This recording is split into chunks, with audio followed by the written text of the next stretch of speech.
Olá, eu sou Janari Damascena, repórter do Portal Brasil 61, e eu estou aqui com o deputado Alexis Fontaine, do Novo de São Paulo. Nós vamos conversar a respeito do julgamento do STF, da incidência do ICMS na base de cálculo do PIS/COFINS. Deputado, muito obrigado por nos receber. Obrigado pelo convite, Nari. Para começar, deputado, eu queria saber por que essa discussão é tão importante para o contribuinte brasileiro. Para o contribuinte brasileiro, pagador de impostos, muitas vezes ele nem percebe o que está pagando. A importância desse julgamento é ter transparência na carga tributária que temos.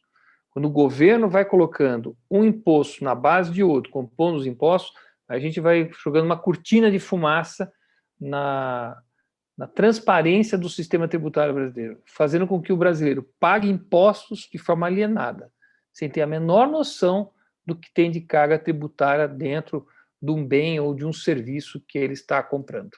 Então, para a sociedade, o importante é a gente dar para ela a clareza e transparência de qual que é a carga tributária sobre o consumo, porque esses impostos basicamente são sobre consumo. Perfeito, deputado. Então, qual é o impacto fiscal se não houver modulação no julgamento dos embargos da decisão que exclui o ICMS da base de cálculo do PIS e do COFINS? Então, esse já é um cálculo difícil de ser feito com precisão. Os números apontam mais ou menos 250 bilhões de reais. Agora, o que são esses 250 bilhões? Onde é que estão esses 250 bilhões? Quando essa tese veio a pano, né, a, a luz, quando as pessoas começaram a olhar essa questão, e houve já algumas sinalizações de que, de fato, o Supremo ia excluir o ICMS da base do PIS e COFINS, muitas empresas acabaram entrando com mandato de segurança e já não foram pagando isso. Então, muita gente entrou, conseguiu um mandato de segurança e já não pagava mais o PIS e COFINS com essa base majorada, engordada pelo ICMS. Bom, o que acaba acontecendo com esse imposto é que o governo deixa de arrecadar, mas boa parte já não foi paga mesmo com os mandatos de segurança. Só que quando pacificar o projeto, né, ninguém mais vai pagar também. E aí o que vai acontecer é que nós vamos ter um rombo na arrecadação. De novo, como eu falei na primeira fase, o governo faz essas confusões, essas manobras, esse carpado, né, twist carpado tributário, para tirar, ir arrecadando em cima de bases, aliás, inconstitucionais. Isso que é o mais louco. Por isso que nós estamos no STF. Mas quando eliminar isso, ele vai precisar arrecadar de alguma outra forma. E aí, muito provavelmente, ele vai começar a ter que apresentar outras soluções para poder arrecadar. Por quê? Porque a arrecadação é o que paga a máquina pública, essa máquina enorme que nós temos, ineficiente, que custa muito caro, enquanto não vem uma reforma administrativa para poder deixar o Estado um pouco mais lógico. Deputado, então no caso de modular, a gente pode ter aí algum tipo de prejuízo econômico, como o senhor falou, a gente pode começar a ter uma insegurança jurídica aqui no Brasil? A insegurança jurídica já está posta, muito antes de uma modulação. A modulação é tentar desarmar a bomba relógio de uma forma que tente não ir só para o lado do contribuinte, nem só para o lado do Estado. A verdade é que é inconstitucional o que está sendo feito. Impostos não podem compor a base de cálculo de outros impostos.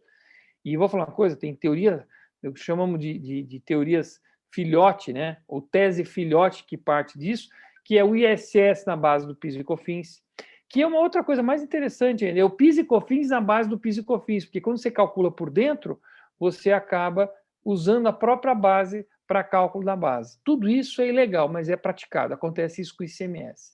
Então, a insegurança jurídica já está colocada. A modulação é apenas uma forma de a gente conseguir sair dessa situação sem grandes impactos, nem para o lado do contribuinte e nem para o lado do Estado. Mas, de qualquer forma, tem que ser transitório, porque a legalidade, o que está na lei, tem que ser obedecido. obedecido seja pelo cidadão, seja pelo Estado. A lei não serve só para quem paga impostos, também serve para o Estado, que acaba sendo o arrecadador. Deputado, eu tenho uma última pergunta aqui. Eu queria saber o que o Congresso Nacional pode contribuir nesse debate para melhorar a vida do cidadão, daquele pagador de impostos, dos pequenos empresários, dos municípios de pequeno porte, lá da ponta. O que o Congresso pode fazer para ajudar nessa situação? Uma reforma tributária ampla, que seja neutra, que seja transparente, que seja equânime e, principalmente, entregue para o sistema tributário brasileiro, para quem opera, o pagador de impostos, um sistema simples. Um sistema tributário simples, ele é altamente includente. Ele é inclusivo, vai colocar as pessoas para dentro da sua plena cidadania. O sistema tributário complexo como está hoje, ele é uma máquina de exclusão social. Porque para você poder operar, ter uma empresa, você tem que ter contadores, você tem que ter advogados, você tem que ter consultores, tem que ter toda a sorte de custos que acabam fazendo com que as oportunidades fiquem muito mais restritas. Então, uma reforma tributária que dê segurança jurídica, que dê regras claras, que seja acessível, que respeite a capacidade contributiva de cada um e que incentive investimentos nas suas competências, nos locais onde as empresas são mais competentes para poder entregar a sua vocação, é tudo que o Brasil precisa. Hoje está absolutamente tudo distorcido, gerando um custo Brasil enorme, né? Estudos apontando que o custo Brasil relacionado à reforma tributária, o sistema tributário, está na casa de 240 bilhões de reais por ano, e quem paga essa conta é o consumidor brasileiro, seja de bens ou de serviços. Perfeito. E o senhor gostaria de acrescentar com algo mais? Eu acho que o que nós temos mais importante, uma frase que eu acabei já de mencionar, o mais importante é a legalidade. As leis são feitas para todos, elas não podem ser seletivas. O que nós temos observado é que a lei tem sido só para o cidadão e não para o Estado. É ele que não respeita a legislação, é ele que não faz a devolução dos impostos quando der, ele que não dá crédito aos impostos quando o pagador de impostos tem direito a esses créditos, criando essa confusão, toda essa ilegalidade, essa quantidade de precatórios impagáveis. Precisamos pacificar, precisam ser claros, simples, para que todo mundo possa exercer sua plena cidadania.